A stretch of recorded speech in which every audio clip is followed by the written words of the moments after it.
Halo, perkenalkan nama saya Natalia Ujung. Saya dari Prodi Akuntansi dengan NIM 2902050010. Di video kali ini saya akan menganalisis kasus auditing untuk memenuhi proyek UAS dari mata kuliah Auditing 1 dengan dosen pengampu Bapak Abriandi SEAKMMCA. Kasus audit. Komisi Pemberantas Korupsi atau KPK menetapkan Bupati Bogor Ade Yasin sebagai tersangka pemberi suap terkait audit laporan keuangan pemerintah Kabupaten atau Pemkab Bogor, Jawa Barat. Ade Yasin diduga memberikan sejumlah uang kepada tim auditor dari Badan Pemeriksa Keuangan Kantor Perwakilan Jawa Barat atau BPK Jabar demi mengejar predikat wajar tanpa pengecualian atau WTP. Selain Ade, terdapat 7 tersangka lain dalam kasus ini. Dari pihak Pemkab Bogor ada Sekretaris Dinas Pekerjaan Umum dan Perumahan Rakyat atau PUPR, Kepala Subbidang Kas Daerah Badan Pengelola Keuangan dan Aset Daerah BPK ada, serta pejabat pembuat komitmen atau PPK Dimas Purp Kabupaten Bogor. Sedangkan dari BPK Jabar, Kepala Subauditor Jawa Barat 3, Ketua Tim Audit Intern Kabupaten Bogor, serta 2 staf pemeriksa Ketua KPK, Firly Bahuri menjelaskan kronologi terjadinya peristiwa transaksi pemberian uang agar auditor BPK Jabar memberi laporan keuangan Pemkab Bogor pada 2001 mendapatkan predikat wajar tanpa pengecualian atau WTP. Pertama kita akan membahas perencanaan audit dan prosedur analisis yang dilakukan tim auditor BPK. Tidak melakukan perencanaan audit dan prosedur analisis karena seharusnya perencanaan audit dan prosedur analisis yang dilakukan oleh auditor BPK adalah menerima klien dan melakukan perencanaan audit awal, memahami bisnis dan industri klien, menilai resiko bisnis klien, melaksanakan prosedur analitis pendahuluan, menetapkan materialistis dan menilai resiko audit yang dapat diterima serta resiko intern. Selanjutnya, memahami pengendalian internal dan menilai risiko pengendalian. Ketujuh, mengumpulkan informasi dan menilai risiko kecurangan. Kedelapan, mengembangkan strategi audit dan program audit secara keseluruhan. Namun yang dilakukan oleh auditor BPK Jawa Barat berbeda karena telah menerima suap dari Bupati Jawa Barat agar seolah-olah tidak ada cacat sedikit pun pada LKPD 2021 dan mendapatkan predikat wajar tanpa pengecualian. B. Integritas manajemen Pemkab Bogor. Integritas manajemen Pemkab Bogor yaitu tidak memiliki integritas dikarenakan adanya tindakan yang tidak jujur karena Pemkab Bogor melakukan kerjasama dengan auditor BPK untuk memanipulasi LKPD anggaran Pemkab Bogor. C. Integritas manajemen auditor BPK. Integritas manajemen auditor BPK. Auditor BPK tidak memiliki kemampuan untuk menjalankan profesi auditor sesuai peraturan dan melanggar kode etik dan standar audit yang sudah ditetapkan.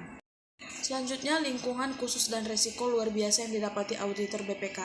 Lingkungan khususnya ada di Pemkab Bogor kurang baik dikarenakan orang-orang terkait bekerja sama untuk melakukan kecurangan dan auditor BPK telah merencanakan audit yang tidak baik dan telah memilih prosedur audit yang tidak tepat. Berarti bahwa auditor BPK gagal membuat laporan dan kesalahan dalam laporan keuangan perusahaan dan akibatnya mereka mengeluarkan opini yang salah atas laporan tersebut dengan disengaja.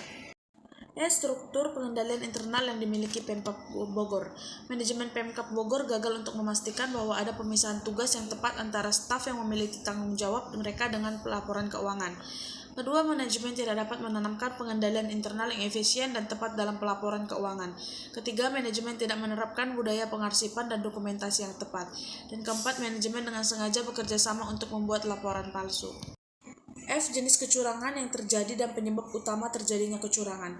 Diketahui bahwa tindak suap yang dilakukan oleh sosok Bupati Bogor tersebut dilatar belakangi oleh keinginannya agar kembali alhasil Ade menyuap auditor BPK agar seolah-olah tidak ada cacat sedikit pun pada LKPD 2021 dan mendapatkan predikat WTP. Suap tersebut diberikan melalui perwakilan 2 orang bernama Ihsan Ayatullah dan Maulana Adam yang memberikan uang suap tersebut kepada Anton Merdiansyah, seorang auditor BPK. Sontak melalui uang suap tersebut, Anton langsung bereaksi dan memanipulasi laporan audit LKPD sesuai arahan, mendapatkan rapor hijau untuk laporan keuangan pemerintahan Kabupaten atau Pemkab Bogor oleh BPK. Ade menyuap beberapa jajaran auditor BPK perwakilan Jawa Barat agar Pemkab Bogor kembali menyandang predikat opini wajar tanpa pengecualian atau WPK dari BPK.